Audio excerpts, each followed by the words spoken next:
Good morning, friends. Welcome to Community Church of Boston, where the light shines through all kinds of adversity and darkness.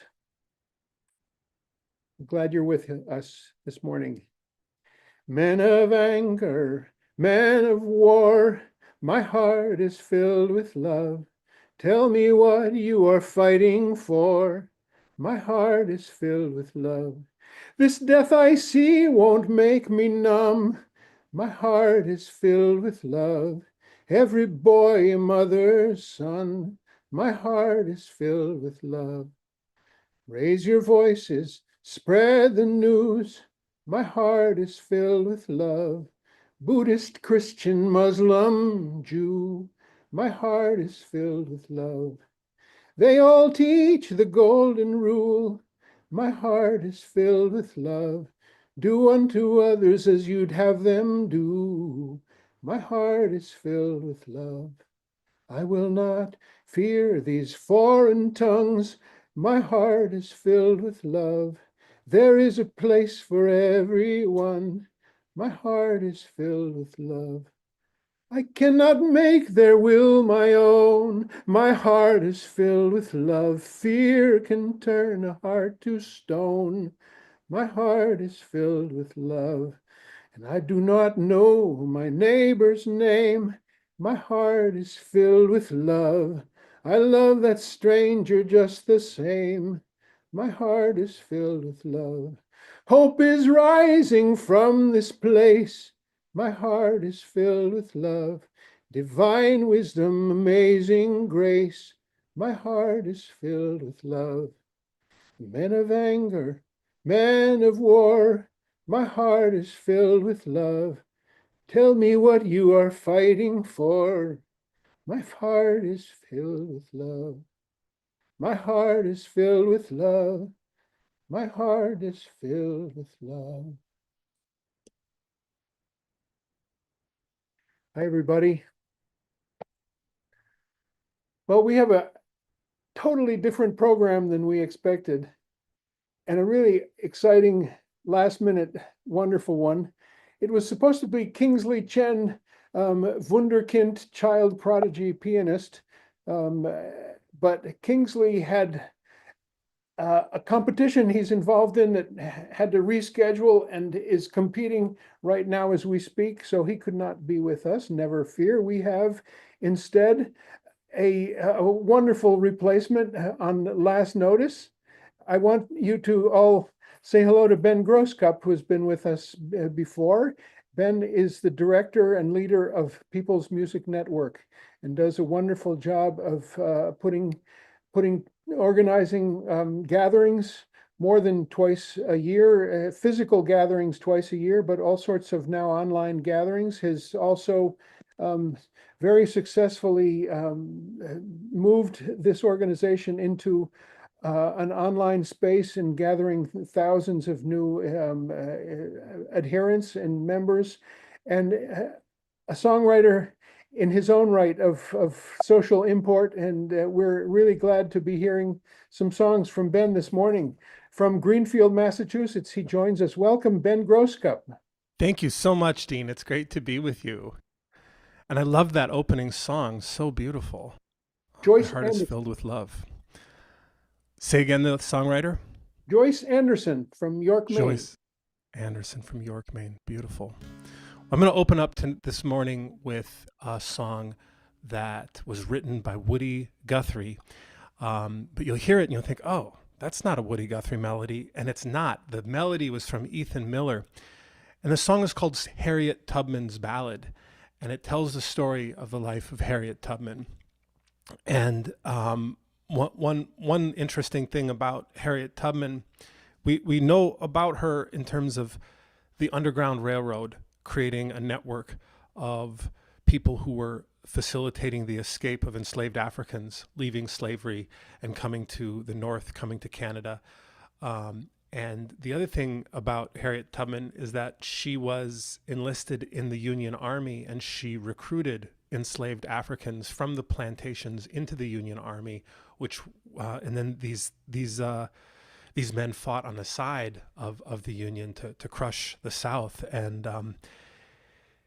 so much history to unpack there. And yet I think the essence of the story, which blows my mind, is under conditions that people feel are so adverse, so hostile to a good outcome, that people like Harriet Tubman stuck it out and held true to their principles throughout her entire life. So this is Harriet Tubman's ballad by Woody Guthrie.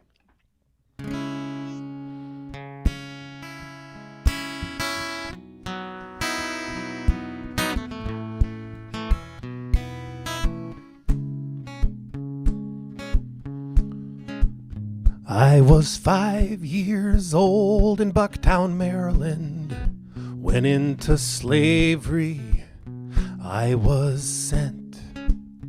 I will tell you of the beatings and the fighting in my 93 years I spent. I helped a slave hand make a run for freedom when my 15th year come rolling round. The guard, he caught him in a little store in a little slavery village town. The boss made a grab to catch the field hand. I jumped in and blocked the door. The boss, he hit me with a 2-pound scale iron, and I went black down on the floor. On a bundle of rags in our log cabin, my mother, she ministered my needs. It was there I swore I'd give my lifeblood just to turn my people free. It was there I swore I'd give my lifeblood just to turn my people free. In 44 I married John Tubman. I loved him well till 49. But he would not come and fight beside me, so I left him there behind. I left Bucktown with my 2 brothers, but they got scared and come back home. I followed my northern star of freedom. I walked the grass and trees alone. I followed my northern star of freedom. I walked the grass and trees alone. I slept in barn lofts and in haystacks. I slept with my people in slavery shacks. They said I'd die by the boss man's bullets. I said I'm never turning back. Then bright on one early morning, I came to my free state line. I pinched myself to see if I was dreaming. Freedom right before my eyes. I pinched myself to see if I was dreaming. Freedom right before my eyes.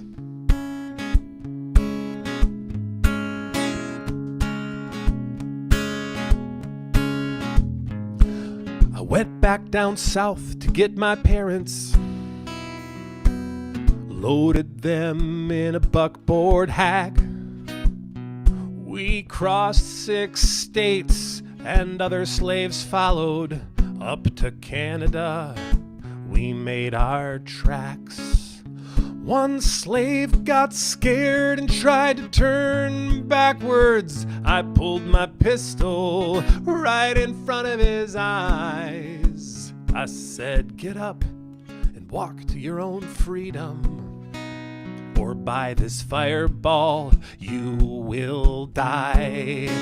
I said, get up and walk to your own freedom, or by this fireball you will die.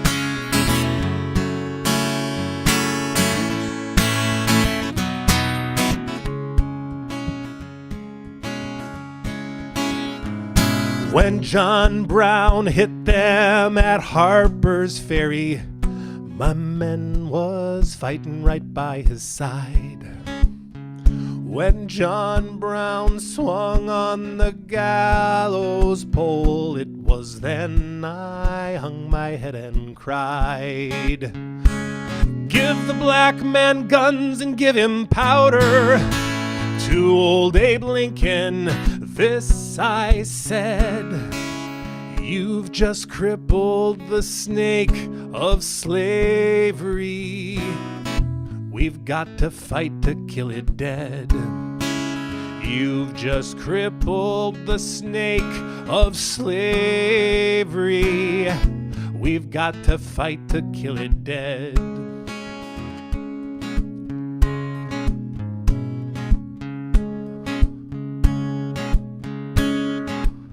We have faced the guns of lightning. Thunders broke us from our sleep. We have waded in bloody rainstorms, broken bodies that we reaped. Though we faced the zigzag lightning, it was worth the price we paid. When our thunder had rumbled over, we had laid slavery in its grave. When our thunder had rumbled over, we had laid slavery in its grave. Come now and gather round my deathbed. Sing to me a freedom song. I'm going now to meet my maker. My 93 years are gone. Come now and gather round my children. Listen to me, my dear ones. Don't you dare go thinking that I'm something special and that you couldn't do just what I've done. Don't you dare go thinking that I'm something special and that you couldn't do just what I've done.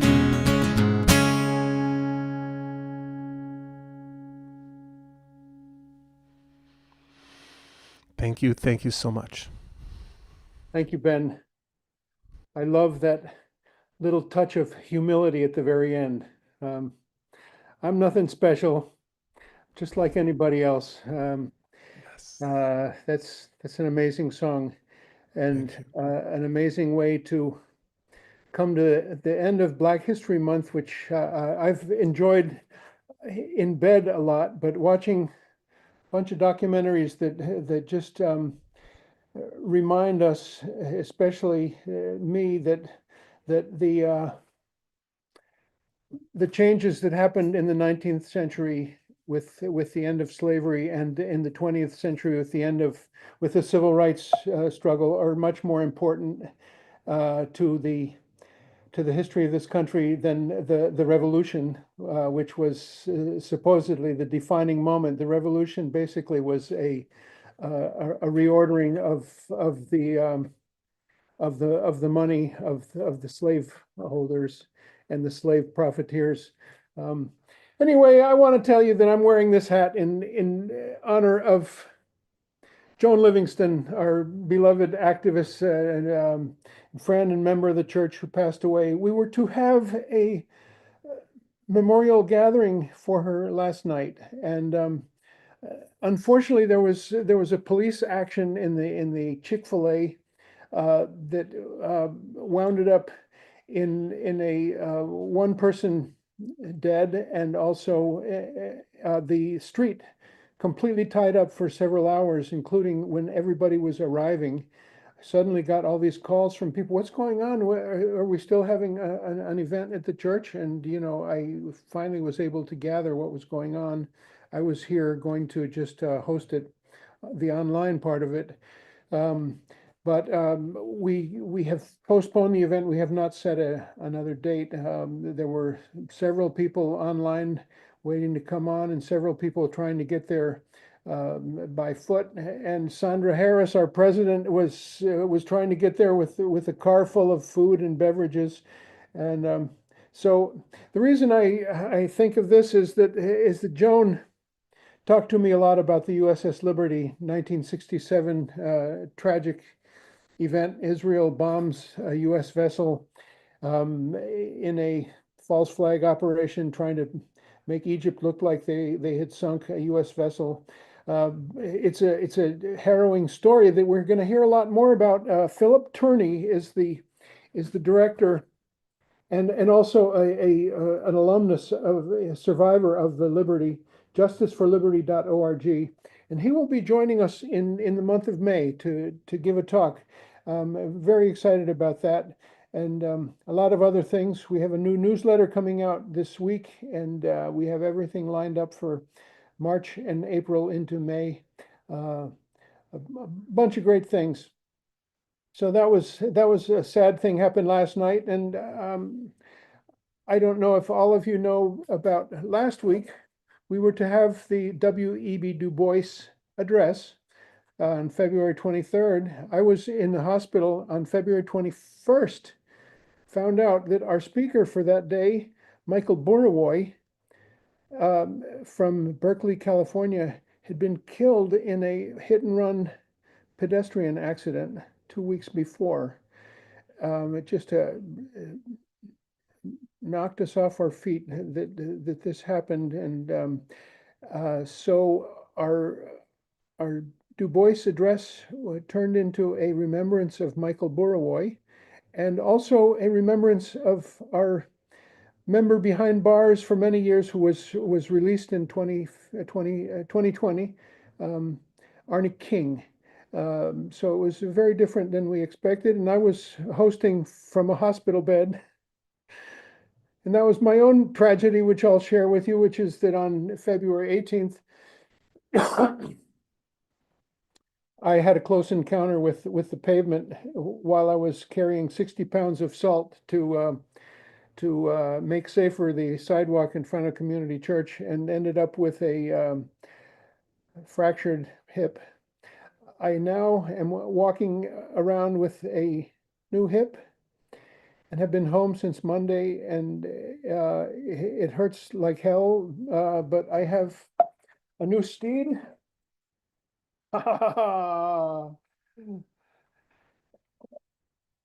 who trustily carries me around the first floor in my routine: living room, hall, dining room, kitchen, dining room, hall, living room. Repeat 100 times. And that's my day, while I get to hear some documentaries about African American history, and I'm just newly amazed and grateful to first caregivers, my own beloved Jennifer, who has just helped me so much in everything. It's not easy, and it's so stressful and hard to do this, not only for the patient, but for the caregiver. And my heart and gratitude goes to caregivers everywhere. And I hope I may be one someday, in elegance, grace, and style. And I hope in the meantime, between now and when I get there, I can be of support to caregivers and be of support to people who are alone and who are disabled, and especially to those members of the church who are in that ballpark.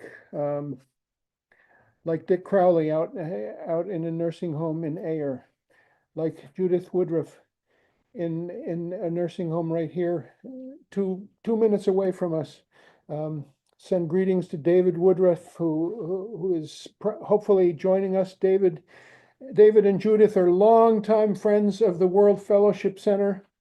These are serious family of Jewish radicals who know community church and know World Fellowship very well. And the other just shout out just so in such a huge way to nurses who cared for me for 6 days in the hospital and just were just so beautifully. It's the saintly calling, say I. And a shout out to my roommate, whose name is Miguel Lessing. And I got to know him sort of vicariously just through hearing him talking on the phone to his wife, to his kids, to his grandkids, to his friends, and listening to his just a really serious medical condition that makes mine look like piece of cake by comparison. It's just such a lovely thing to meet this Argentinian man, Jewish, child of Holocaust survivors, and we had some lovely conversation, and we both had the same kind of interactions with these lovely nurses at Brigham and Women's Hospital. So that's a series of travails that I needed to share with you. And end with the quote from Paul Simon: "We've had a long streak of that bad luck, but we swear they're gone at last, gone at last, gone at last." I want to end this little churchy segment before we have a little piece of musical message from Ben Grosscup with just a reading from our prophet Mazen Kumsia. I call him a prophetic voice. He is the director of the Palestine Institute for Biodiversity and Sustainability at Bethlehem University, and also the founder of the Palestine Museum of Natural History.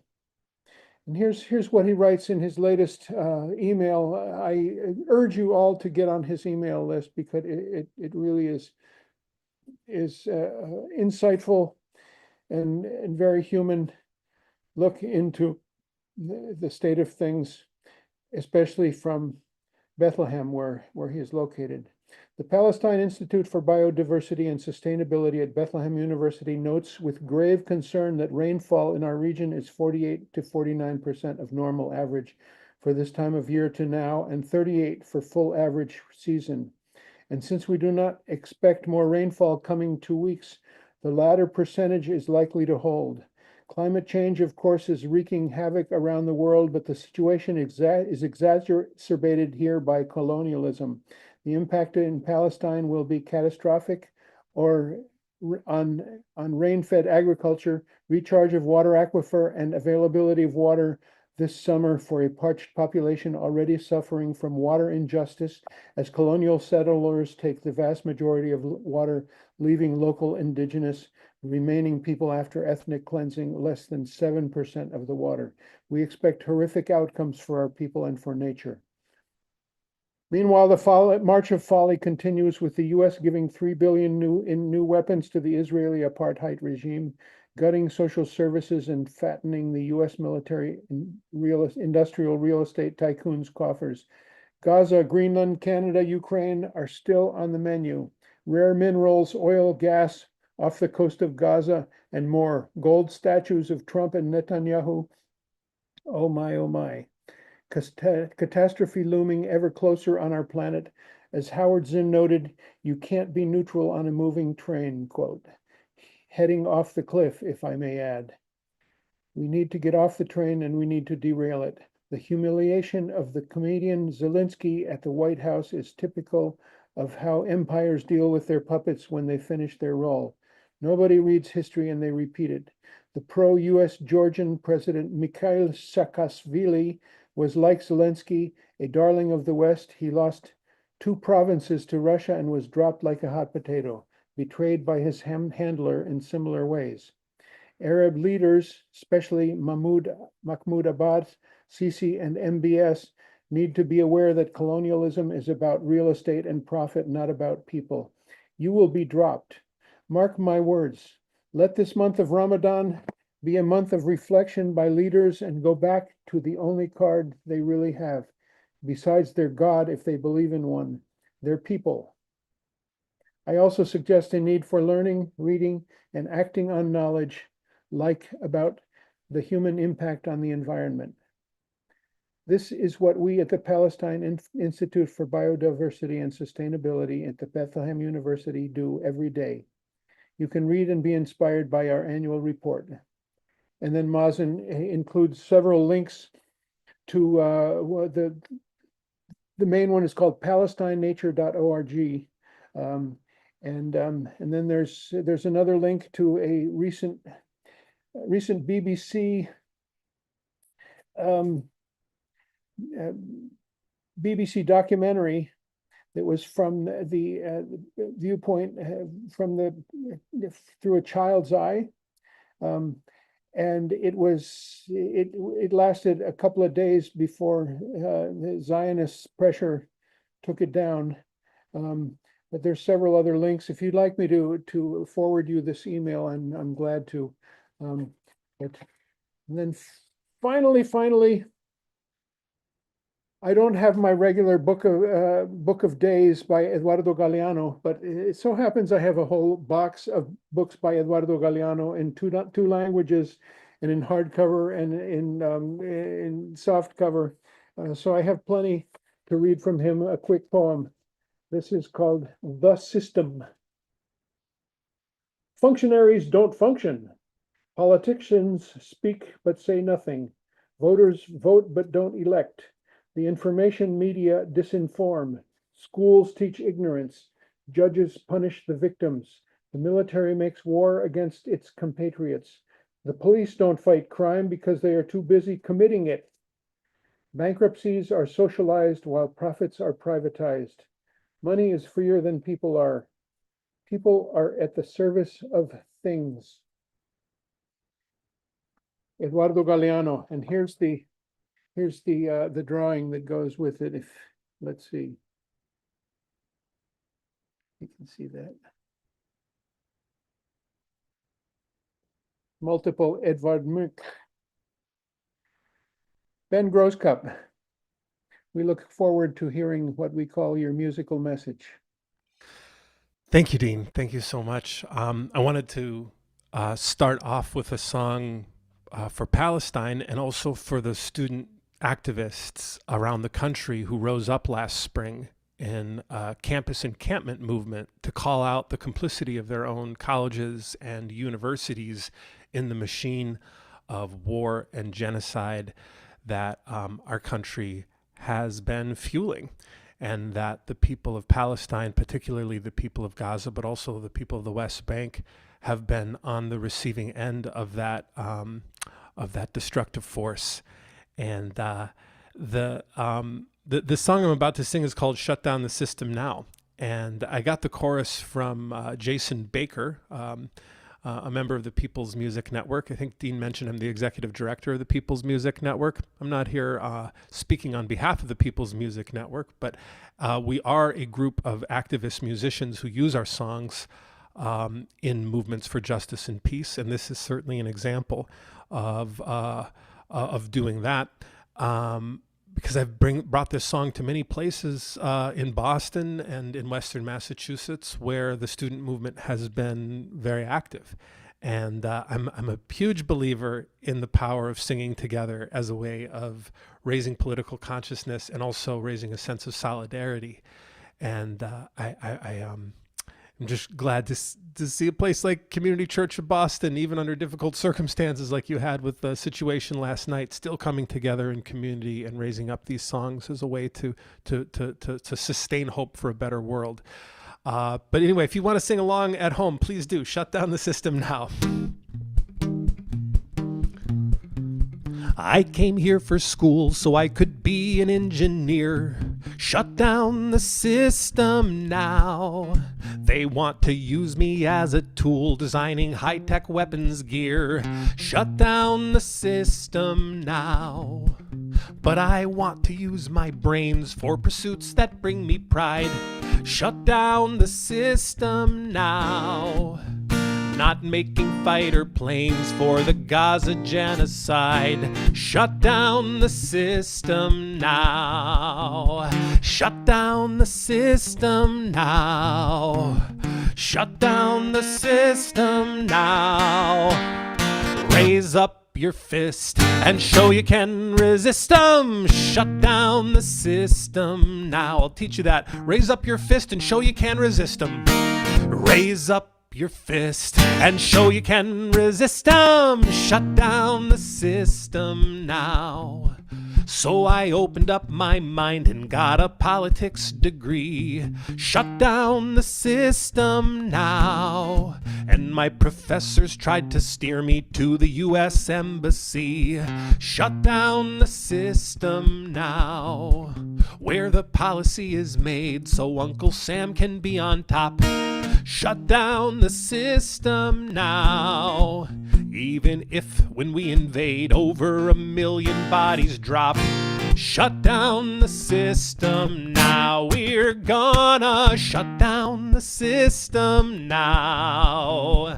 Shut down the system now. Raise up your fist and show you can resist them. Shut down the system now. So I gave it one more try and took a full course in PR. Shut down the system now. And I learned a reason why campus debates are so bizarre. Shut down the system now. When students won't be swayed by standard Zionist cliches. Shut down the system now. There comes a Hasbara brigade to set their young careers ablaze. Shut down the system now. I poured myself into courses my professor set for me, seeking signs to guide my purpose, but I missed them. The Board of Trustees enforces the ideology of the US-led global military system. As my disenchantment grew with my university, shut down the system now. I realized it was true. I am much more than my degree. Shut down the system now. For I've learned to stand up for the oppressed in my own rights. Shut down the system now. Standing in the way of war in the campus square each night. Shut down the system now. We're gonna shut down the system. Come out and shut it down. Shut down the system. Shut it down for Palestine. Raise up your fist and show you can resist them. Shut down the system. Shut down the system. Shut down the system now. Thank you so much. Well, that was song one of a 2-song musical message. And I just wanted to say in between, because I mentioned the People's Music Network, we're a membership organization that has existed in different forms since 1977, and our next major event is just an hour west of Boston in Groton, Massachusetts. It's Memorial Day weekend, May 23rd through 25th, and it's an amazing community gathering of activists, artists, and musicians, different kinds of politics, different kinds of musical expressions, different cultural expressions, but all in different ways, centering around this idea of doing music for justice and peace in community. and learning from each other, learning each other's songs, learning about one another's political perspectives and how different people can use song as a vehicle for communicating political ideas. And it's an amazing community, and I hope folks will check it out, peoplesmusic.org. And this next song that I'm going to do is derivative. It was originally written actually by Oliver Anthony. Some of you may have heard this guy had quite a hit. It was the original song. I'm not going to comment too much on the original song. It was a hit in different sectors of U.S. society. I think it got kind of criticized as sort of having some right-wing ideas in it. Well, Billy Bragg, I think, had kind of the right approach, generally speaking, of doing a response song, which is a well-established tradition in the country music genre, where, you know, a song will get to be a hit and then someone else writes a song kind of using the musical idiom of the original song to answer that song. And I think that he did a very, very lovely job. And so I kind of took off on Billy's concept of a response song and wrote this response song to Oliver Anthony. It's called Rich Men Owning North of a Billion. The original song was Rich Men North of Richmond. Long story. Anyway, here we go. If you're selling your soul, working all day, overtime hours for bullshit pay, nothing's gonna change if all you do is wish you could wake up and it not be true. Join a union. Fight for better pay. Join a union. Organize today. If you want your freedom, it's time we stand our ground. Rich men owning north of a billion wanna keep us working folks down. Wanna keep us working folks down.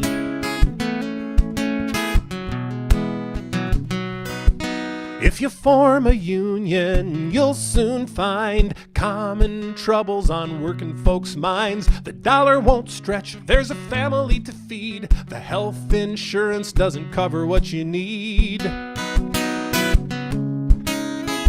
If you even have it.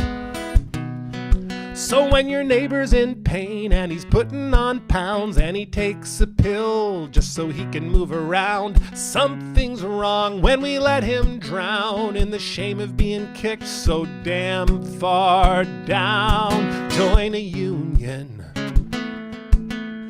Fight for free health care. Join a union.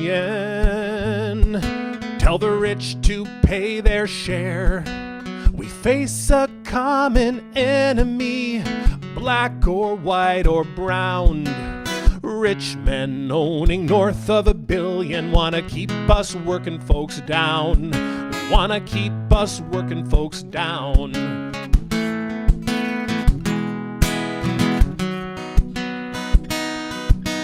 The culture war stirs righteous hearts while our future falls apart. They're building nuclear bombs as the oceans rise and the forest fire smoke burns our eyes.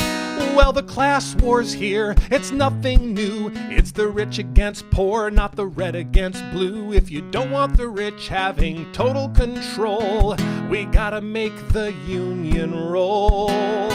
Join a union for peace and dignity. Join a union for all humanity. Whether you live in a city or a little country town, rich men owning north of a billion. Rich men owning north of a billion. Rich men owning north of a billion wanna keep us working folks down. Wanna keep us working folks down.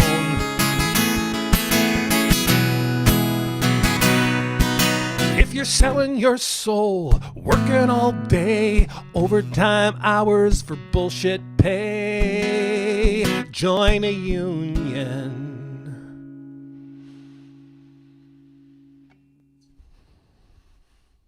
Thank you so much. Thank you, Community Church of Boston. Thanks for the songs, Ben. Quick little heads up about upcoming Sundays. This Sunday rescheduled is James Kilgore, whose topic of his scholarship is about prisons and prison abolition. James comes to us through the recommendation of Calvin Airy, who's our new very active member. Glad to have Calvin aboard, who works a lot in the area of books for people behind bars. And you can find more about that from us or from Calvin himself. That's next Sunday, March 9th.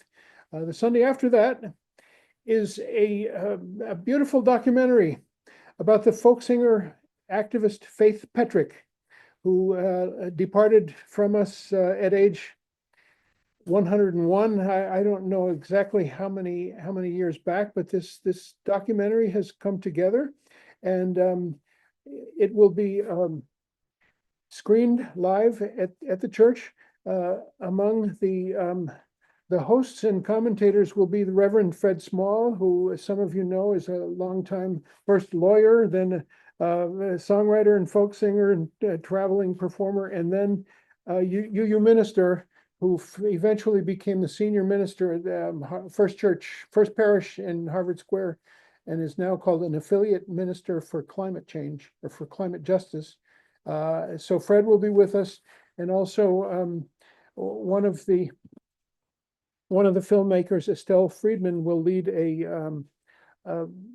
lead us in song, and we will watch the film, and we will enjoy the company of the co-sponsors, the group that's called Folk Song Society of Greater Boston, who will hopefully a bunch of their members be with us as well. So that's on March 16th. There will be a newsletter come out physically sometime this week.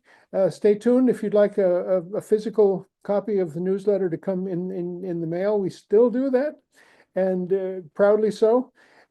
We'd be glad to send you one. Just give us your street address, either in the chat or you can call our office or write our office, 565 Boylston Street, 02116. Or call the office on office hours, Monday, Wednesday, Friday. I won't be there for the next couple of Monday, Wednesday, and Fridays, but you'll find me back as soon as I possibly can. So we are so glad that Andy Davis was able to pinch hit today. Our original program was going to be Louis Randa.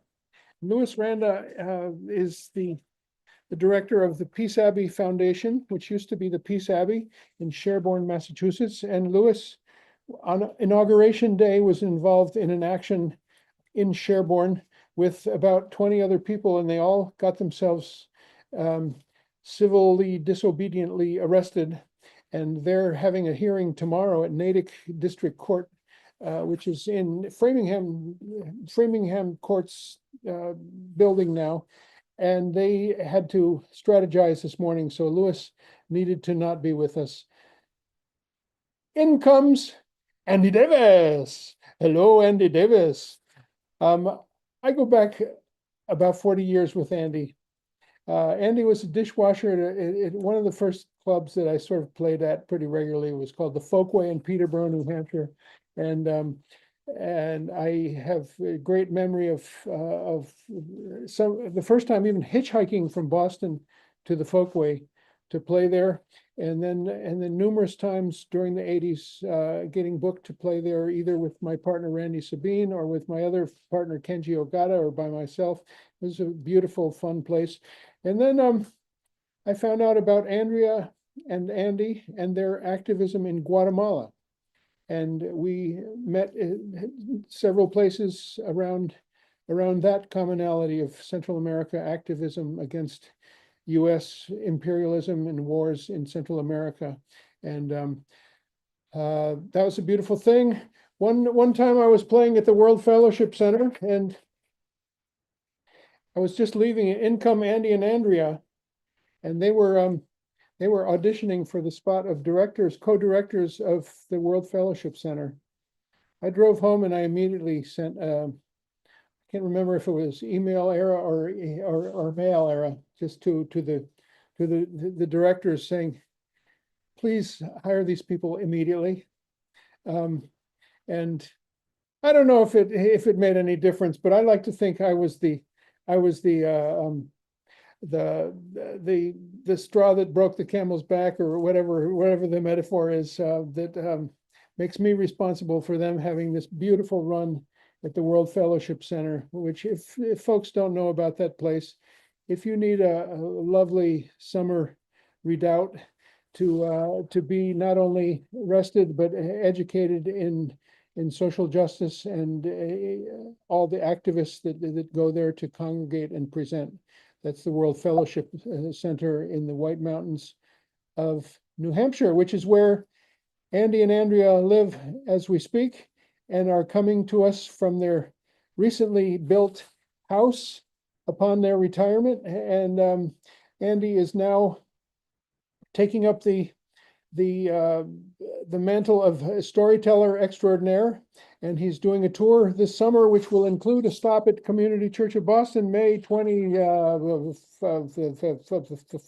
5th, 1st. No, June. I was wrong. July. It's July 21. Yeah. He'll talk about that, and we already have it in our calendar, and we're very excited to welcome Andy for that stop on his bicycle tour throughout New England, 800 or 900 miles, different stops where he'll be telling his stories. Look forward to that very much. Andy, thank you so much for joining us this morning, and welcome to Community Church. Thanks so much, Dean. So last week, Dean gave me a call and asked if I could pull together something for this Sunday. And I was out walking Darby the Beagle, and I told him I'd call him back in the evening, and I walked down the hill toward town. And then on my way back up, I got a flash of inspiration, which was that I had been working on the set of stories to debut later in the month. And I thought, well, I could have a pre-debut debut. And so I called Dean back and we set it up. And so I'll get into the a bit more of an introduction in a moment, but I thought I would start appropriately with a little story.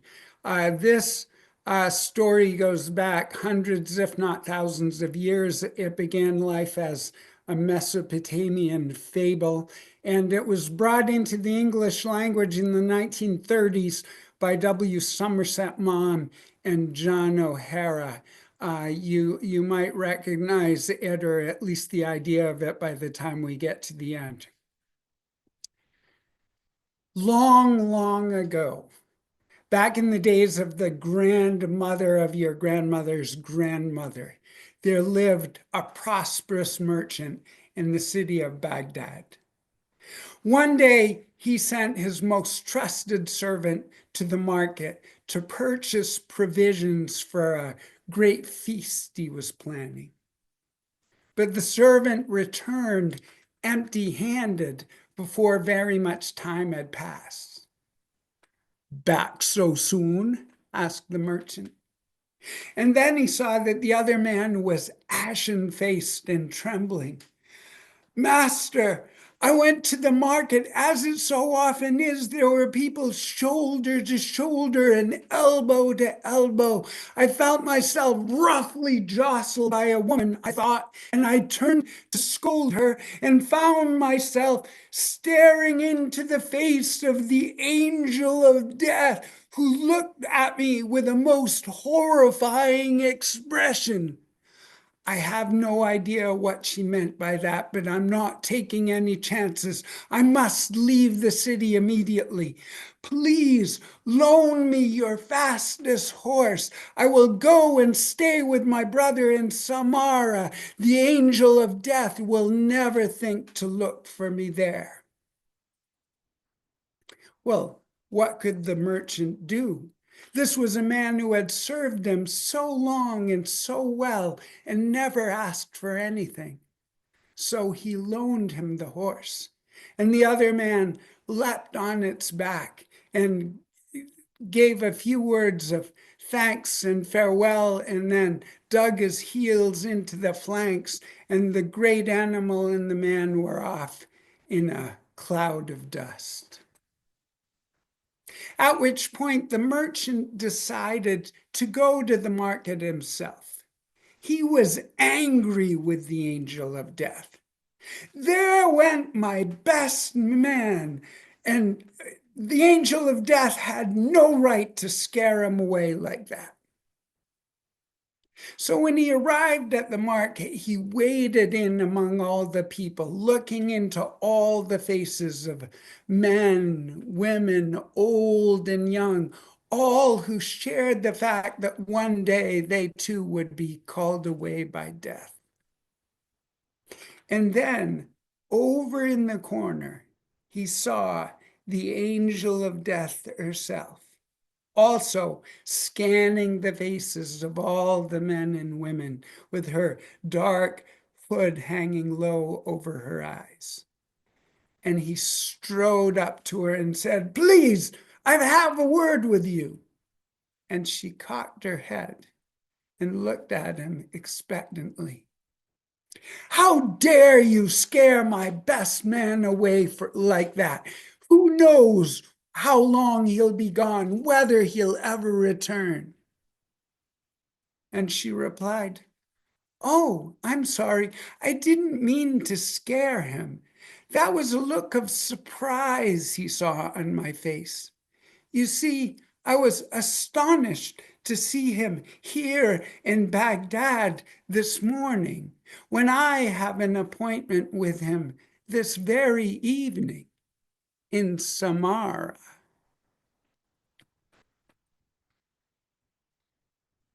So that's what we're up against.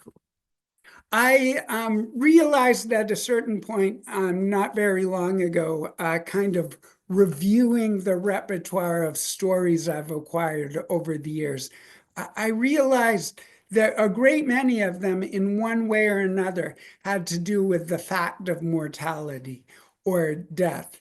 And when I thought about it, it stands to reason, because at least when it comes to folk tales from traditional people who lived close to the land and close to the reality of death, it stands to reason that it's a regular part of the fabric of life in folk tales we come across. But I realized that also that I myself had given it some attention. And in the stories I'd written myself, it comes up frequently. And it might partly have to do with the fact that ever since I read The Fire Next Time the first time, this quote by James Baldwin caught my attention, and I've kind of cherished it ever since. It goes something like this: "Perhaps the whole root of our trouble, the human trouble, is that we will sacrifice all the beauty of our lives, will imprison ourselves in totems, taboos, crosses, blood sacrifices, mosques, steeples, races, armies, flags, nations, in order to deny the fact of death, which is the only fact we have. It seems to me that we ought to rejoice in the fact of death, ought to decide indeed to earn one's death by confronting with passion the conundrum of life. One is responsible to life. It is the small beacon in that terrifying darkness from which we come and to which we shall return. One must negotiate this passage as nobly as possible for the sake of those who are coming after us. That's the Baldwin quote. I also have in my life right now an older friend, a woman in her late 80s, who feels very strongly that she's nearing the end of her journey in this plane of existence. And she wants nothing more than to talk about her upcoming journey to whatever comes next. And she doesn't find a lot of people who are comfortable talking about it. So in honor of her, I thought I'd collect a few of these stories that dwell a little bit on this unescapable reality that joins us all. So in the next two stories, I'll mention two mothers. In the first story, I'm referring to the stepmother who raised me, and but I always knew her as my mother and refer to her as such. So I just wanted to avoid possible confusion when I mention the other mother that I was lucky to have give me and my twin brother birth. When it comes to that.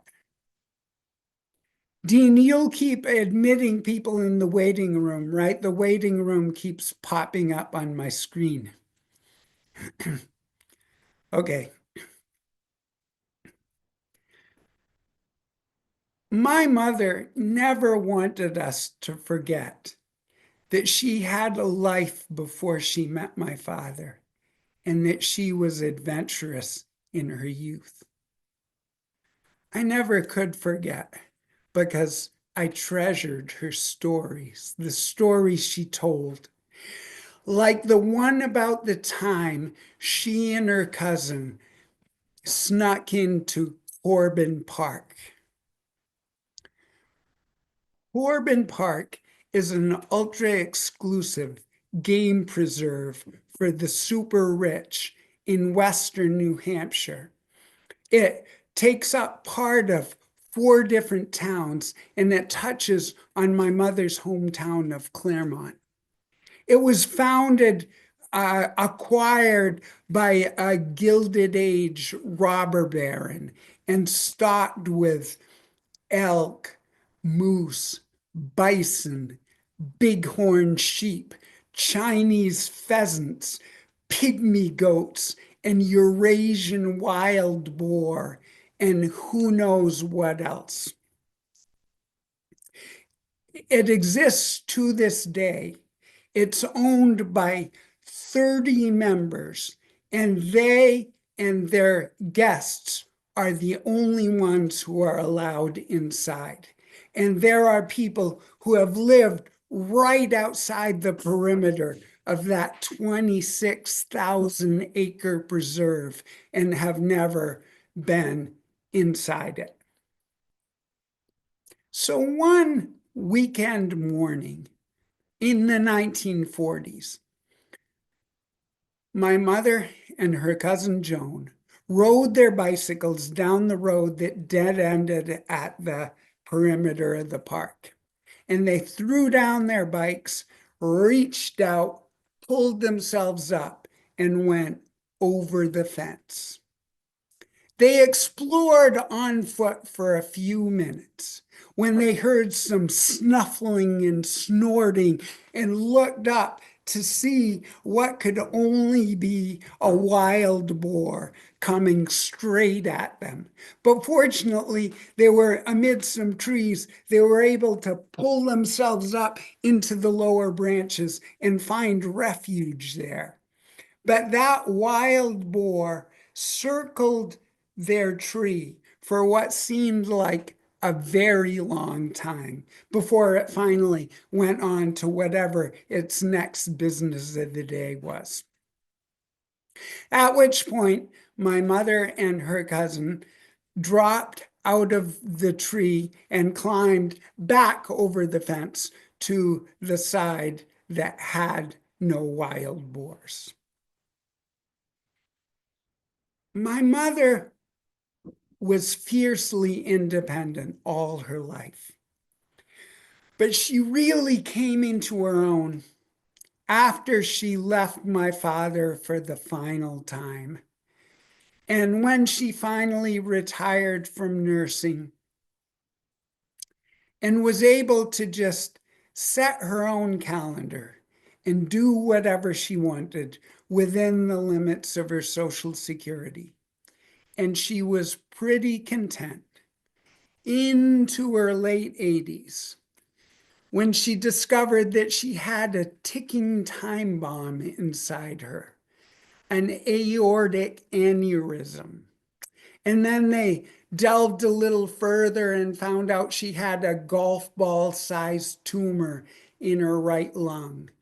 And at that point, she was pretty much checkmated. She was in and out of the hospital after that. We invited my mother to come live with us. And she said, Andy, I don't want to live by anybody else's rules. I'd rather go into a nursing home, which surprised me because I'm pretty sure nursing homes have rules. But whatever the case, we just knew that whatever happened, when the end came, we didn't want my mother to die in an institutional setting. We wanted her home with us. She did come and stay with us for a few days when she was on the waiting list to get into a nursing home in North Conway. And when she arrived at our house, she didn't want to stay in the corner guest bedroom.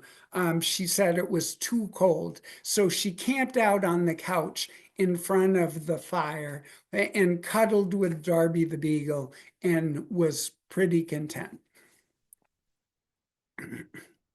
We thought that she might end up changing her mind and staying with us after all.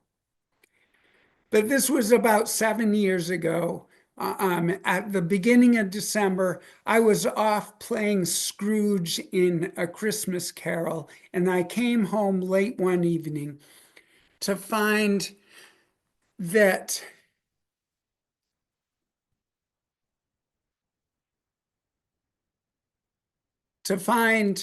my mother in agony on the couch, writhing back and forth. And my then 18 daughter Fiona and my wife Andrea were crouched down with her, trying to make her comfortable. But my mother had some ideas about how she could get comfortable. She said, "Get a gun and shoot me."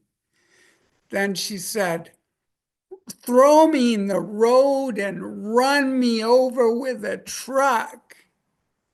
Then she said, "Suffocate me with a pillow. Do something." Well, we wanted to do something, but we couldn't do any of those things. But then Mom yelled, "I want morphine." Well, there was a dream we could make come true. Andrea immediately got on the phone with our friend who worked at the local hospice, and she said that the only place that we'd get the good drugs at this particular time of night would be at the emergency room at the hospital. She knew that we didn't want Mom admitted, so she said we'd have to be clear we were there for palliative care only. But at that point, we had a plan. So I got Mom up and bundled her in her coat and started getting her out to the car. And she was less grumpy than she otherwise would have been when I told her, "Mom, we're going on a morphine run." But it was a long 25 minutes to the hospital. we couldn't get her comfortable. But when we finally got there, Andrea ran in and went up to the front desk to deal with the authorities, while Fiona and I got a wheelchair and got Mom into it and wheeled her into the waiting room. And by then, Mom had started to become a little more calm. And she was almost dozing. And Fiona and I just held her hands and told her that we'd get her relief.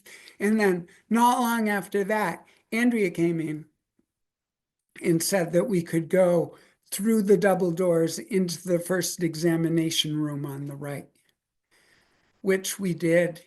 And by the time we got in there, Mom was very quiet, and we continued to hold her hands and tell her that we loved her. And finally, the doctor came in and he assessed the scene and he checked her vitals and he undid the top two buttons on her blouse and stuck in the stethoscope.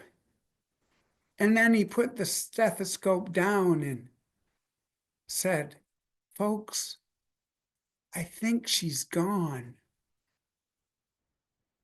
And at that point, among the wave of emotions that washed over me was one of mild panic, because we were just here on a morphine run. We didn't expect Mom to die here. And now all we wanted was to take her home.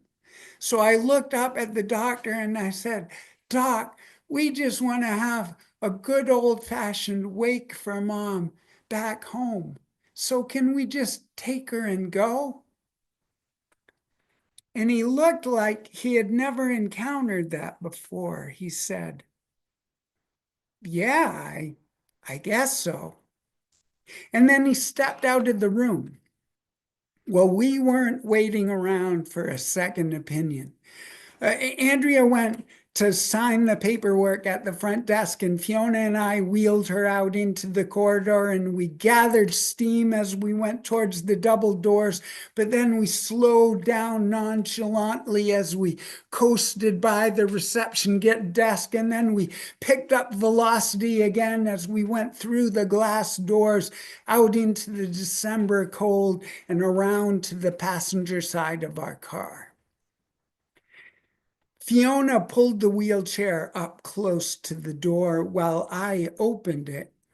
And then I got one arm under Mom's legs and one arm behind her back, and I started to lift her up while Andrea pulled back with the wheelchair. But then Mom's head slumped forward, and Fiona, in alarm, said, "Oh, Papa," but I managed to hold her before she slipped through my arms like sand through an hourglass, and through force of will, I managed to push her into the front seat and get her sitting up. But then her mouth hung open in a most disturbing way, and Fiona said, "Oh, Papa," again. So I rolled up a towel and stuck it under her chin, and she looked relatively dignified. And I said, "Fiona, go back inside and see how things are progressing in there." And I sat down in the driver's seat and held Mom's hand. Well, when Fiona got back inside, the woman at the reception desk looked up and said, "Sweetie, is your grandma still here?" And Fiona said, "Should she be?" Well, the answer was decidedly in the affirmative. So Fiona came running back out and said, "Papa, they say we have to bring her back inside." So she ran and got a wheelchair, and we moved it back into position beside the front passenger door. And now this was going to be a little bit more difficult. Gravity wouldn't be on our side this time, and Mom wasn't so cooperative in life, and she'd be less so now. And things happen to bodies when they've been sitting a while. But I did manage to get her into my arms again. And as I picked her up, appendages went in unexpected directions, but we did get her back seated appropriately in the wheelchair. And we got her back inside, went through the double doors back to the first exam room on the right. And the wheels had barely stopped turning when Andrea came in and said, "They say we're free to go." Apparently, they just wanted her inside the building when the paperwork was signed. So we wheeled her back out on the now familiar course past the reception desk, through the double doors, back, got her into the car. Andrea got in the driver's seat. I got behind Mom and held her shoulders while Fiona got in the back also.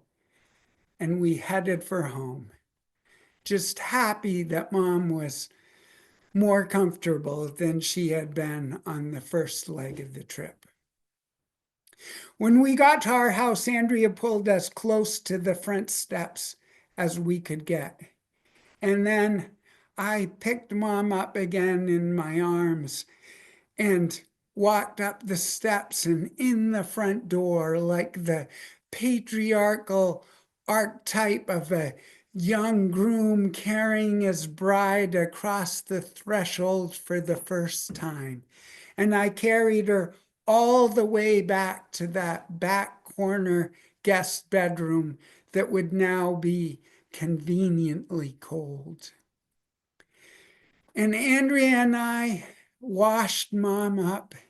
And a few days before, Andrea had gone to J.C. Penney, Mom's favorite store, and had bought a new outfit, which Mom quite liked.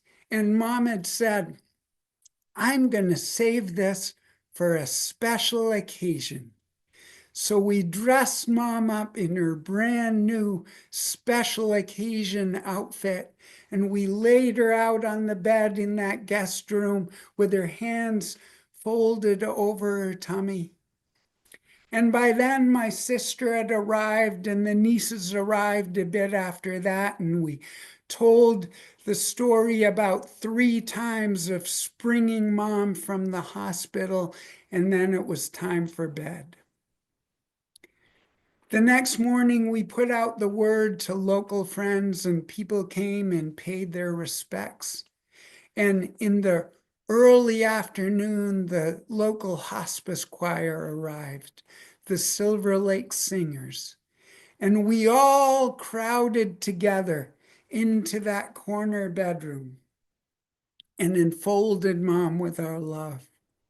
And by the magic of Skype, my brother and his family were with us, sitting on their couch in Dakar, Senegal, while Darby the Beagle ran back and forth and the choir sang. Mom's last adventure had been a little bumpy, but I was just left with a feeling of admiration that she had clearly known when it was her time, and she had thrown herself in that direction. She wasn't one of those people who has a strong sense of clarity and certainty about what comes next. So this particular move took guts. But she didn't worry about what was waiting for her in that mysterious preserve that no one can tell us about. She just reached out, pulled herself up, and went over the fence.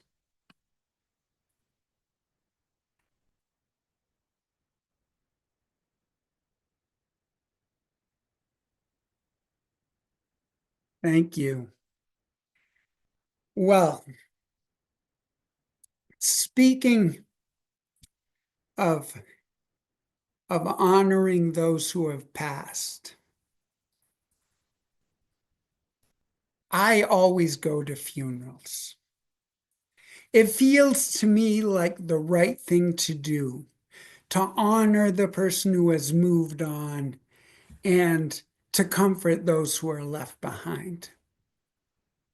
Sometimes the connection is a little bit tenuous. For example, not so long back, but during COVID, I went to the memorial service of an 84-year-old woman who I hadn't seen since I was a toddler. You see, right after my identical twin brother and I were born, my mother died, and we were sent off to live with our uncle and aunt till my father remarried my stepmother a couple of years later. Now, my uncle, during the summers, was maintenance director at Camp Pinnacle in Lyme, New Hampshire, just north of Hanover. So that's where my brother and I spent the first 2 summers of our lives.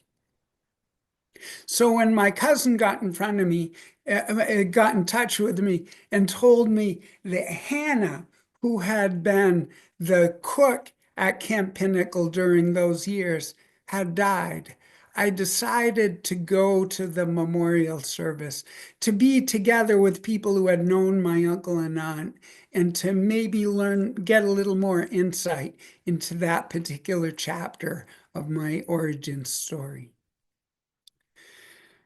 The memorial service took place on Zoom because that's the way we were doing things in those days.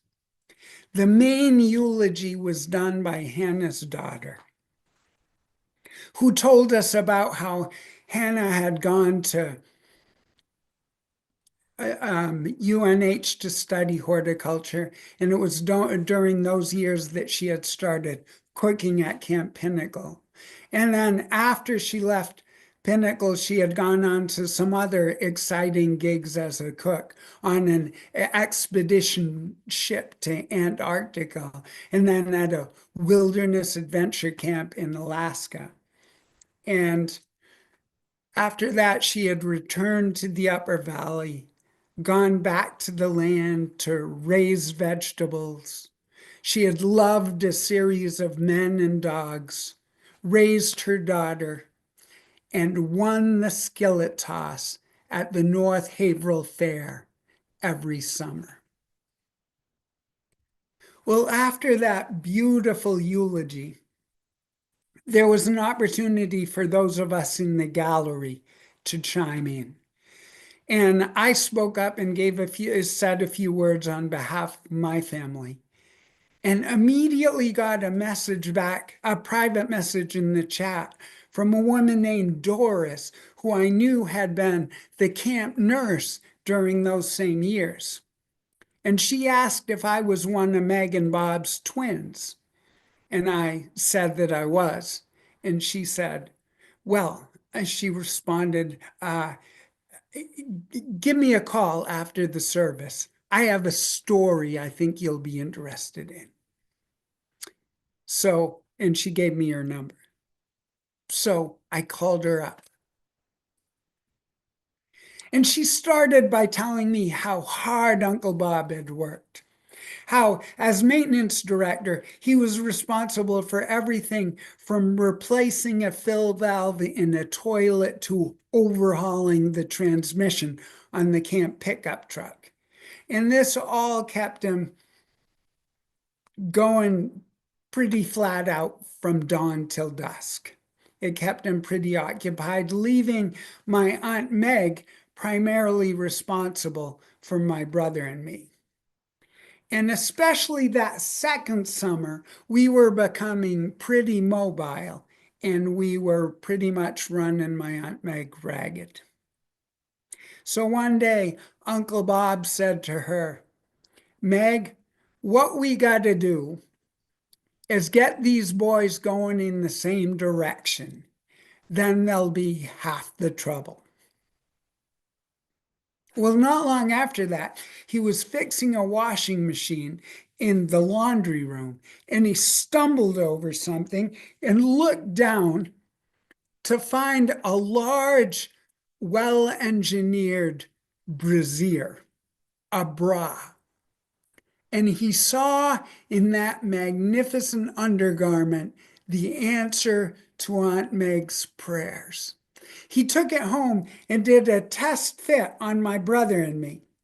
It was a match. So he tied the straps underneath our chins and abracadabra, we were going in the same direction. Now, my uncle wasn't the sort of guy who only had one good idea at a time. During this same week, he was trying to solve the problem of the ice cream.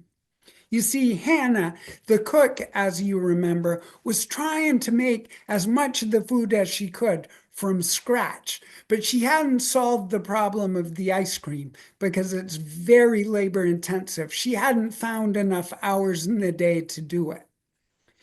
So Uncle Bob put on his thinking cap and he ended up taking half of an old whiskey barrel, setting it up on the lawn in front of the dining hall and the nurse's office and his shop. And then he stuck an axle up out of the middle of it, bolted a crossbar on it, cobbled together a bunch of machinery, and basically came up with what in Latin America is called a trapiche, which is a sugarcane mill.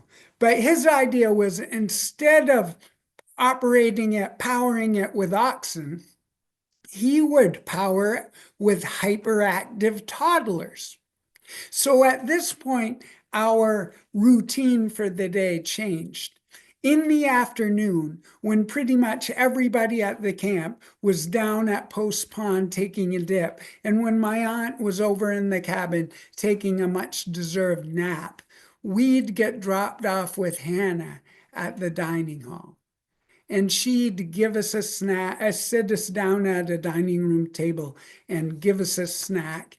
And as we ate our graham crackers or our ants on a log, we gazed up at her in awe.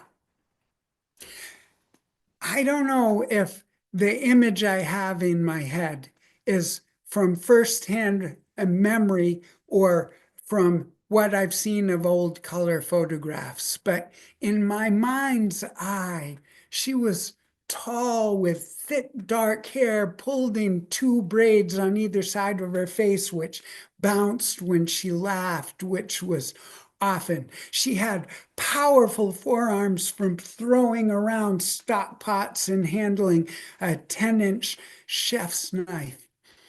In my mind's nose, she smelled like fresh baked bread.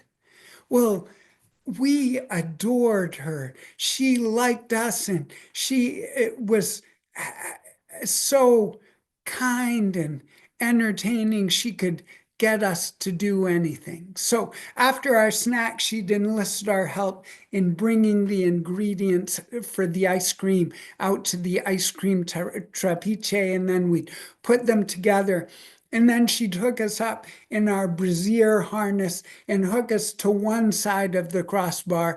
And then on the other end of the crossbar, she'd hook up MacArthur, who was the old hound dog that hung around there at the camp. And then she'd get us doing laps around the ice cream trapiche, and she'd go back into the kitchen and chop vegetables for the evening meal to the sound of the Freewheelin' Bob Dylan, which was the album of the summer on the camp Wi-Fi. And when everybody came back from the pond, there'd be ice cream. Well, that's the way it went usually. Hannah would look out at the dining hall every once in a while and laugh at our antics and encourage us. But sometimes we were just a little fussy and we'd start bickering among ourselves. And the way around that she found was to take advantage of the love and respect we had for our uncle, how we wanted to grow up to be like Uncle Bob. So they'd give us power tools to carry. I usually got the Sawzall, the reciprocating saw, and my brother got the power drill. And of course, this was years, if not decades, before cordless tools. So we'd parade along with the cords bouncing along behind us, and usually that worked. Everything was hunky-dory, or would have been if it weren't for Butch. Butch was the teenage son of one of the board members of Camp Pinnacle, who was a little bit of a misfit, a little bit of a loose cannon. He was old enough to be a camp counselor, but they weren't quite sure he was ready for that. So they decided it would be a good growth experience for him to be assistant to my Uncle Bob. And Butch was fine with that because he thought that meant he would get to use the power tools, which would give him a sense of, well, power.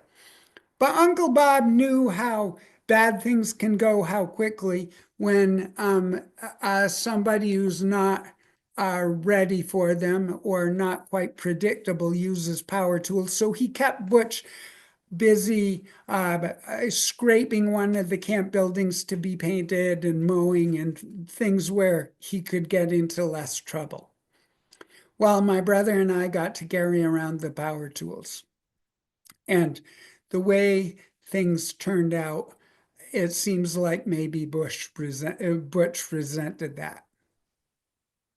One August afternoon, like so many other, my brother and I were doing our orbits around the ice cream trapiche. Hannah was in the kitchen preparing for the evening meal. Doris was in the nurse's office when Doris heard a terrible racket and looked out the window of the nurse's office to see a horrible apparition heading straight towards my brother and me. The apparition was wearing the Converse high tops and novelty knees and Bermuda shorts that everyone associated with Butch, but the face was obscured by a hockey mask. And the sound that had caught Doris's attention was the sawzall that he cradled in his arms. And he was trailing 100-foot orange power cord from the shop, and he was pulsing the trigger, and the blade clattered, and he cackled as he walked straight towards us. Now, apparently, Hannah got wind of this at exactly the same time, and she stepped out of the kitchen, assessed the situation, ran back in the kitchen, grabbed a 10.5-inch cast iron skillet, and then she called out, "Butch!" But he just kept moving in the same direction. And she called out again, "Butch!"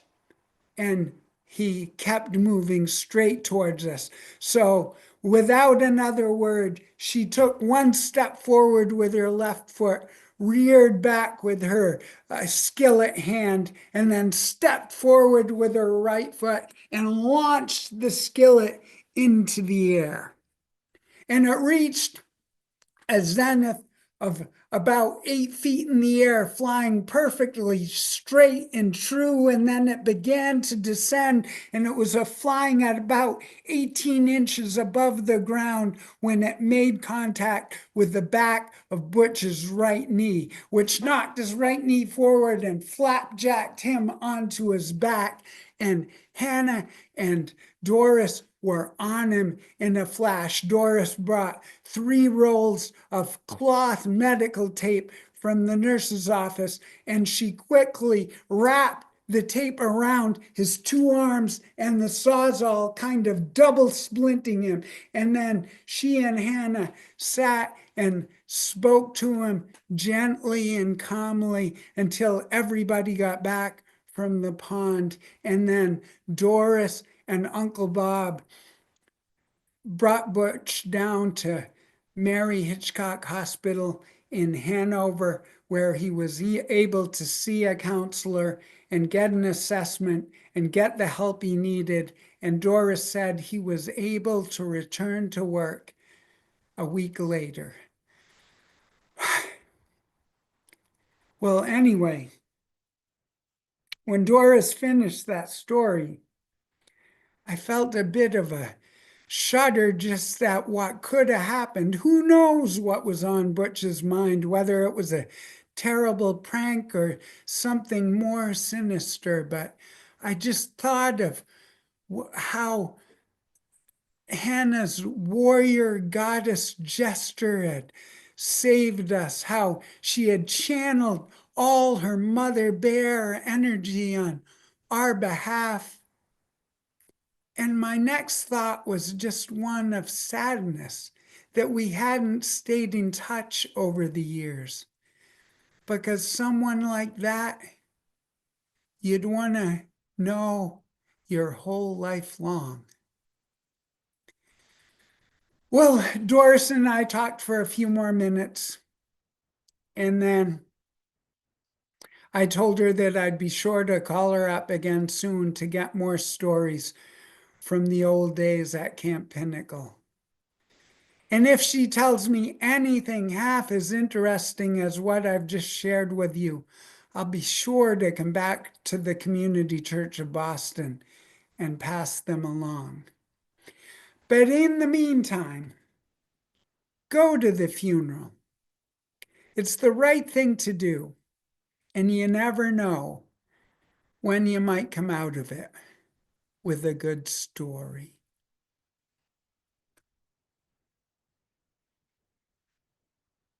Well, I have one more story for you, and then I'd love to have a little bit of a conversation.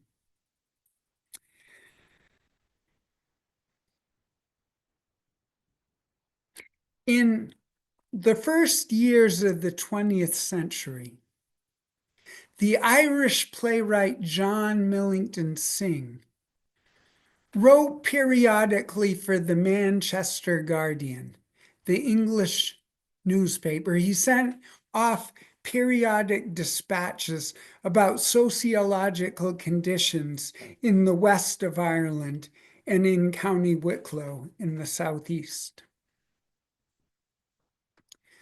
Well, one time,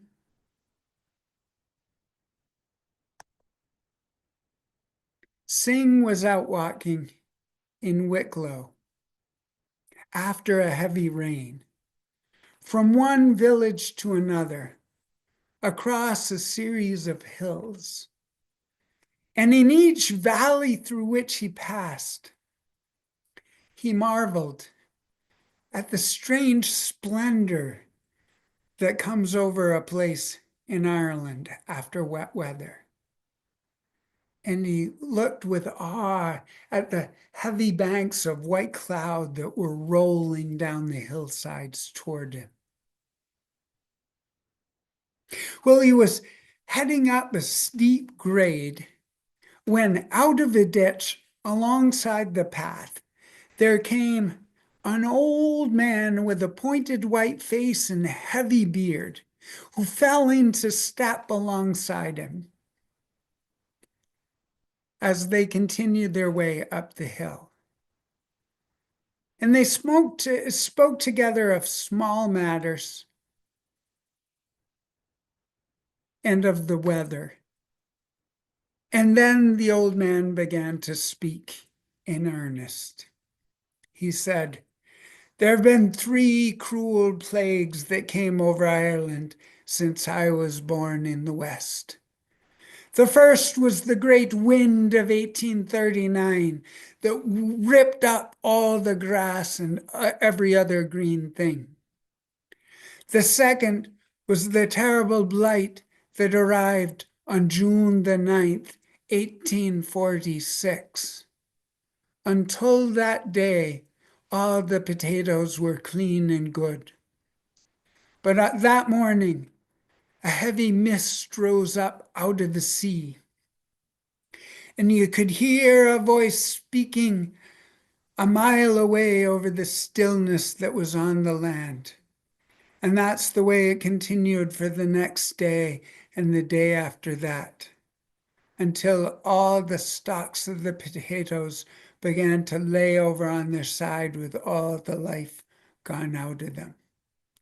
And that was the beginning of the terrible famine and troubles that came over Ireland.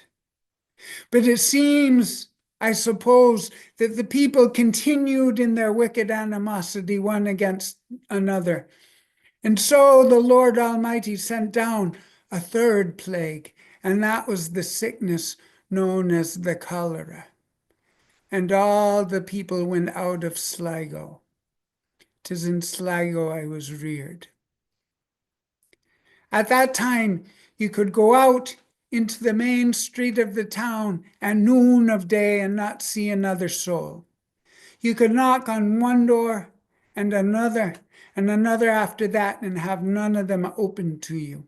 For all the people had fled to the north and the east and the south for the fear they had of the disease. But the people in the neighboring towns had their own dread, and they dug ditches across the roads and tried to push the people back.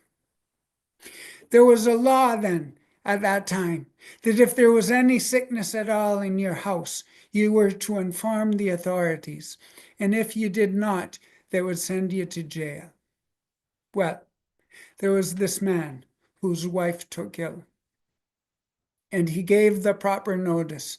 And a great band of men came to his house and took his wife away from him and took her to the sick house. And he heard not another word about her until he heard that she was after dying and she was to be buried the very next day. Well, your man took to thinking of the terrible dread and the hurry that were on the people, such that they would bury bodies that still had the breath of life in them yet. So he picked himself up in the dark of night and made his way down to the dead house and went in at the door where there were 50 bodies laid out in the dark. And he felt his way from body to body, giving each one of them a good shake. And his wife, she heard him coming. She was not dead at all, and she heard his way of moving, and she said, "Is that you, Mick?" He said, "It is then, Maggie. And you have your last gasps in you still, do you?" "Oh, I do, Mickey, but they're after putting me here with 50 bodies, and they say we're all to be buried at the dawn of day." "Oh, my poor woman," he said. "Well, do you have any strength in your arms? Do you think you could hold on to my back?" "Oh, I think I could yet, Mickey. I think I could."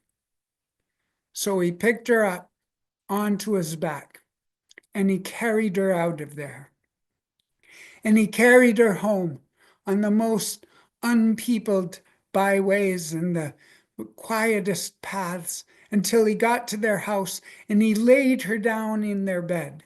And he told not another soul that she was inside. And in 3 days, she was up and moving about. And in 30 days, the blush of life was back in her cheeks. And they say she lived a good long life after that. But there were some among her neighbors who never looked at the same after that, because she was known as the woman who had come back from the grave.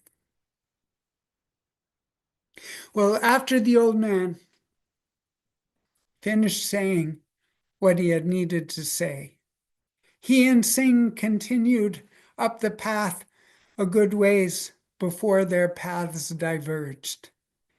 And we don't know what else they may have talked about. We only know from the time they spent keeping company together of this story, because Singh wrote it down. Now, John Millington Singh himself departed this life in 1909, just a few years after that, at the tender age of 37, with plays still unwritten. But he left behind him a shining body of work containing little gems like this one in the voices of the most humble people, to remind us that come what may, every so often, be it ever so seldom, against all odds, the love we have for one another can triumph over death. Thank you for your kind and sustained attention.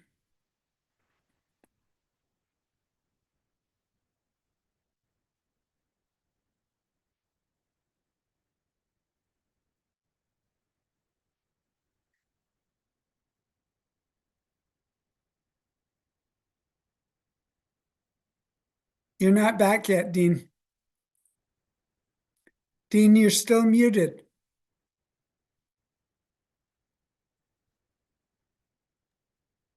Now I should be. Thank you, Andy. Amazing stories. Brought up a lot. Brought up just my desire to be a better oral historian. I managed to do a couple of oral histories with my own mom about 5 years ago. She passed just this past April. Um, in her story was not near as excruciating or storytellable as yours was. She was 97 and she was all done. And she was there was no illness, no medication, no she was with my brother and sister-in-law nearby, and no nothing. She was just done, and she went goodbye in her sleep. And we didn't have to do a palliative trip to the hospital. But you know, my condolences go out to you, as to many who have lost recently, many of our demographic who are with that. Well, this is the moment that I tell folks that Community Church of Boston is a community that relies on you to keep going. We have been through a lot of challenges the last 2 years without a tenant on the first floor. That's our main bread and butter, but we hope that streak of bad luck is gone at last, just like with Paul Simon's quote. And we'd like to let you know that you can go to our website, communitychurchofboston.org, and there is a credit card as well as a PayPal function there. And we'll put that in the chat before we're done. And you can also do the old-fashioned way with paper check, or you can bring cash to one of our events that we hope you attend in person every Sunday, and other events upcoming. There's lots of things that go on there that are not our official events, but other activist groups that meet there and take advantage of our very comfortable space to organize. Extinction Rebellion, Muslims for Progressive Values, Fifth Ward Democrats, and Democratic Socialists of America, Palestine Working Group, Democratic Socialists of America, other committees that meet there. So it's a beehive of activity, and you can find out about those meetings from the different organizations. And we, of course, meet on Sundays. We often have luncheons during the week. We had a beautiful luncheon 2 weeks ago, Friday, for Veterans for Peace, and we are hoping that becomes a regular gathering for activism and for the vets who are still with us from the Smedley Butler Brigade. And that's what I want to say to bring Ben back, because I think one of the last times he was here was with a Veterans for Peace event. It was called the Golden Rule, that ship that came into port, and we hosted them as they came and talked about nuclear non-proliferation and about this history of that amazing ship that graced our port of Boston. And there was also recently the Vets for Peace walk that went from Maine all the way to Washington, D.C., and we hosted them one night as well. So Ben Grosscup, join us for one last song, and then maybe hopefully we'll have a conversation. Folks who want to say hi to either Ben or Andy and comment on their own stories as well as Ben or Andy's stories. Take it away. I would love I would love that. And Andy, I just got to say, your craft as a storyteller really mesmerizes me. I mean, there's something about the way in the story you can understate something that like leaves a lot of room for the imagination. And I think, I don't know, somehow when you told that part about your mother and how she was not so cooperative in life, and then afterwards she would be even less so, like I was like, okay, this is fantastic. That really got me. Let me get my pick real quick. So this song that I'll close with before we have a little conversation is called well, you'll know what it's called by singing the chorus with me. Here we go.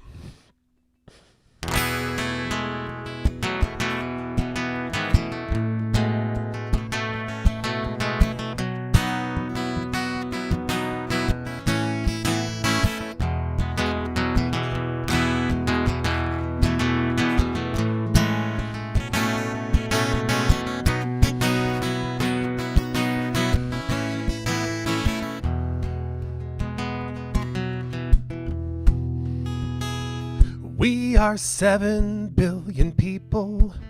We all have hopes and dreams. Most of us live under a capitalist regime where some can make a killing and others just get killed. But we don't have to live like this. There's an alternative to build. Let's build a socialist system. Make the dream come alive. We need a socialist system for the people to survive.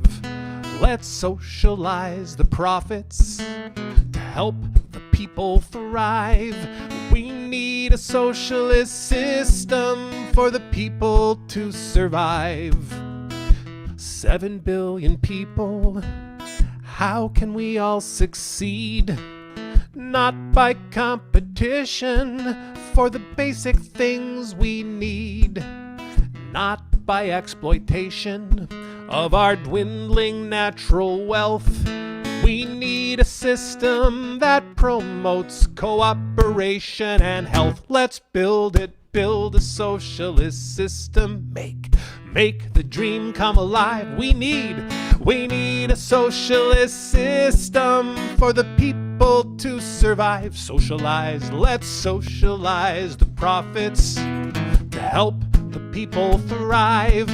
We need a socialist system for the people to survive. Socialism means institutions based on care for everybody living and for the planet that we share. Confronting every oppression in the places where they live. Ensuring justice in the ways that people take and people give. The dream of socialism is rooted in the heart. And taking political power is an essential part. The rich will surely fight to maintain the wealth they stole. So we're gonna need a party to reach the socialist goal. Let's build it, build a socialist system. Make the dream come alive. We need a socialist system for the people to survive. Let's socialize the profits to help the people thrive. We need a socialist system for the people to survive. We need a socialist system for the people to survive. For the people to survive.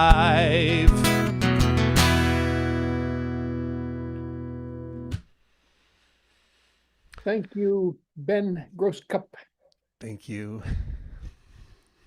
All right. Well, we have a little bit of time. We like to have lunch around 1. Luis Guzman, as usual, has prepared a luncheon for us. I won't be enjoying it because I'm about a half an hour away, but there are a few people there that will. And anytime you come on a Sunday, please stay for lunch as well.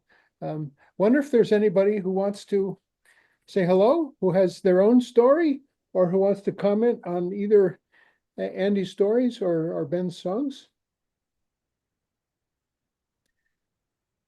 Andy, I loved your little reference to a kid's trapiche. I don't know that everybody understood what that meant, but I've been around trapiches in villages in El Salvador that are basically sugar mills turned by either a horse or a mule or oxen. And the notion of kids who are doing the same thing to make ice cream is perfect. It reminded me of another thing I once saw in a documentary from Africa.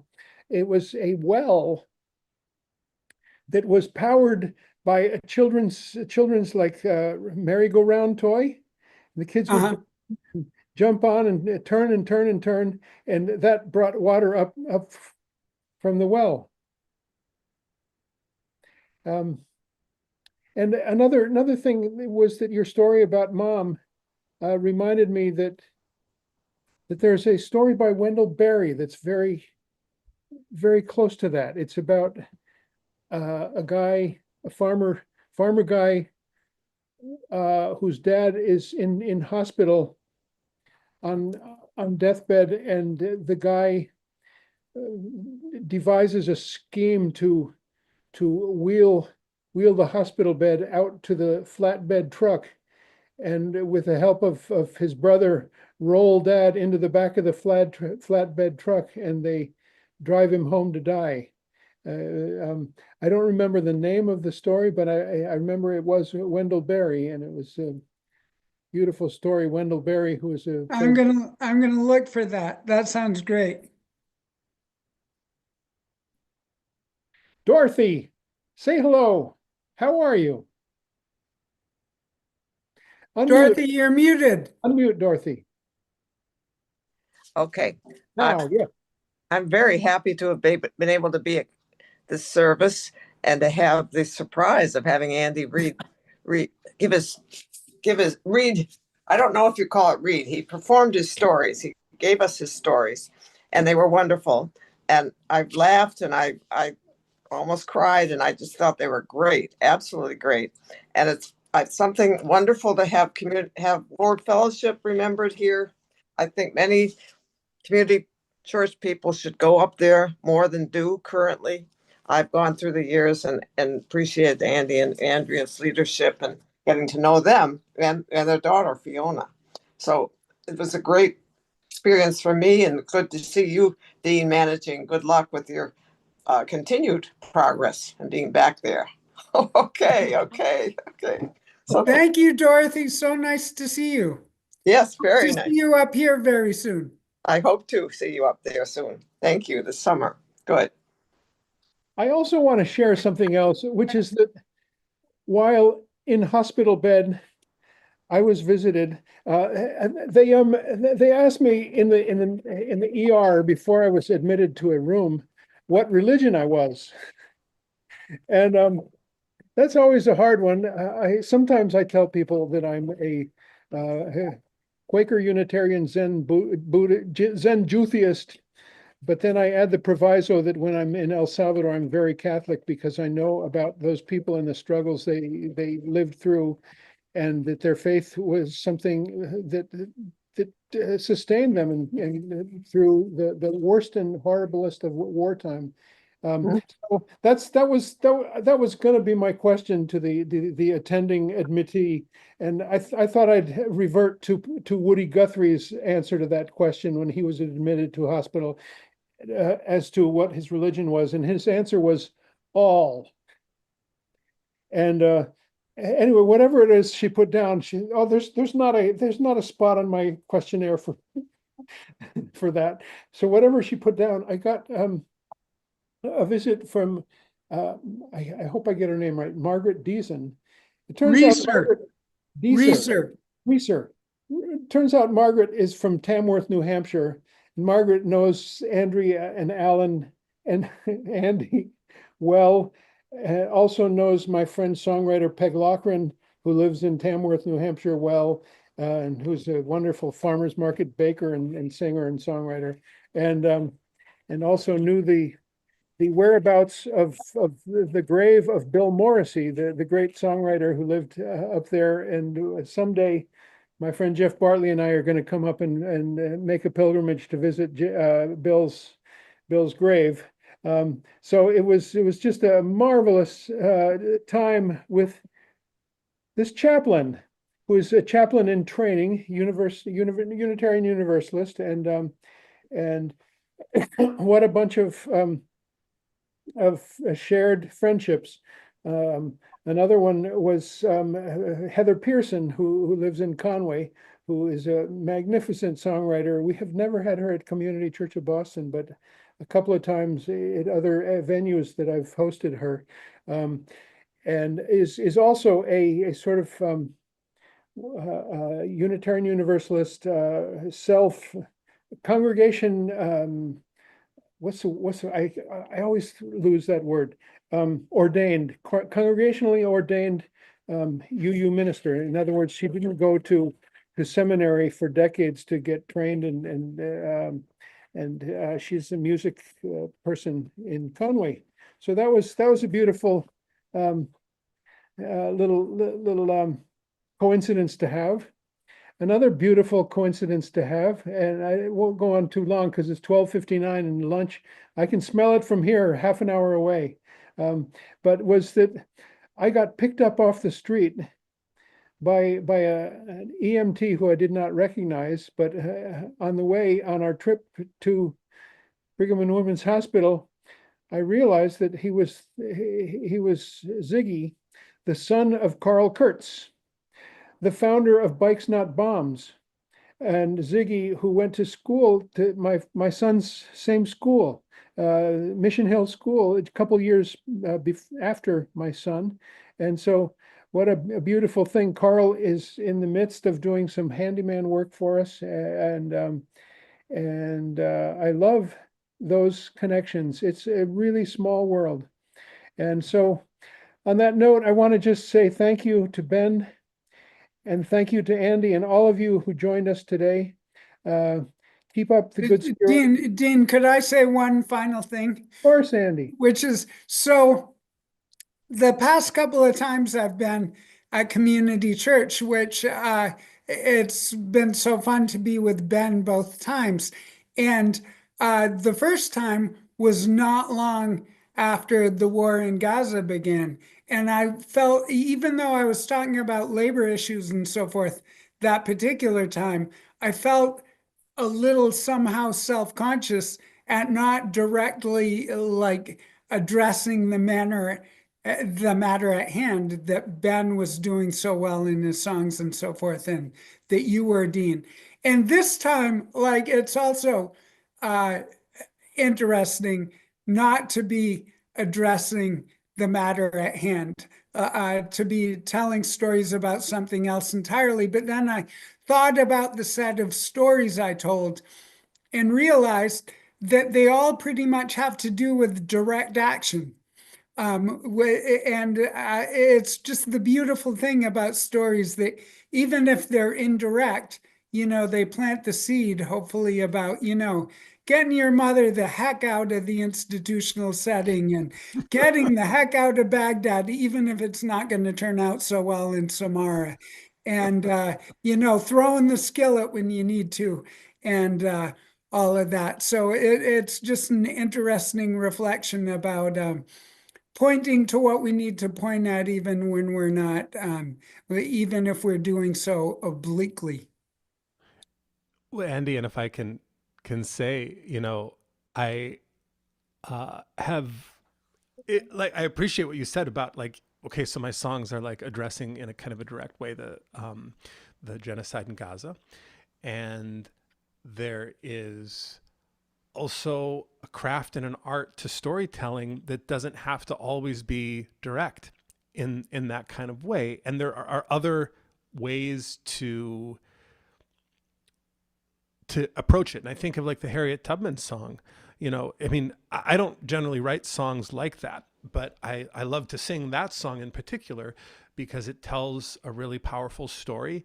And like, yeah, depending on what kind of political perspective you come from, you might interpret that story differently, you know, but there's something there for everybody, you know. And I think that it's important. I love having a song that has a really direct, you know, kind of unmistakable message that sort of like rallies people around a very specific thing that needs to be We said. need a socialist system. Can't get more. For instance, I mean, that kind of hits you over the head with like kind of the message. But there's also, you know, there's also the songs that kind of like leave some room for what, I mean, people's ideas are so divergent from each other. If you really get into a deep political conversation, we need some songs that are going to make some space for people, given how much divergence there is, to have like some kind of common conversation. So I commend you, Andy, for the way your storytelling and the craft that you bring to it also makes that happen. Thanks so much. Well, I had a premonition that there was going to be something in this program about Don Quixote, but that idea went aside, and because of that, I had this little thing on my mantelpiece to show off, which is well, so could I say a word about that without keeping people from lunch for too long? Of course, go ahead, but I'm hungry. I'm hungry. Yeah. So the program I'm working on now is a full-length program called Quixotic, which is about my having accepted Don Quixote as my Lord and Savior. And that's what I'll be debuting around New England on the aforementioned bike tour that Dean was talking about. So soon I'll be beginning nailing down the, let me show you this. Here's the calendar as it's developing. So when I get everything pinned down, I'll be letting you know by various means, and I look forward to seeing some of you at the Community Church of Boston on Monday, July 21st, and some of you other places. Very good. Very good. And I leave you on with this little setting from my mantelpiece and my hat from the USS Liberty. We had just an inquiry about why are you wearing a military hat? Well, look up the USS Liberty and you'll find out why. Brothers, now our meeting is over. Sisters, we must part. Brothers will be gone, but I will hold you in my heart. And we'll land on the shore, and we'll land on the shore, and we'll land on the shore and be safe forevermore. Thank you all for joining us. Be in touch, make good progress. Write a lot of letters, send a lot of emails, get out on the streets. This is not okay, but this is okay in our hearts because we know we have each other and that we have each other to rely on, and we have our community to be our strength. And we will see you next Sunday for James Kilgore.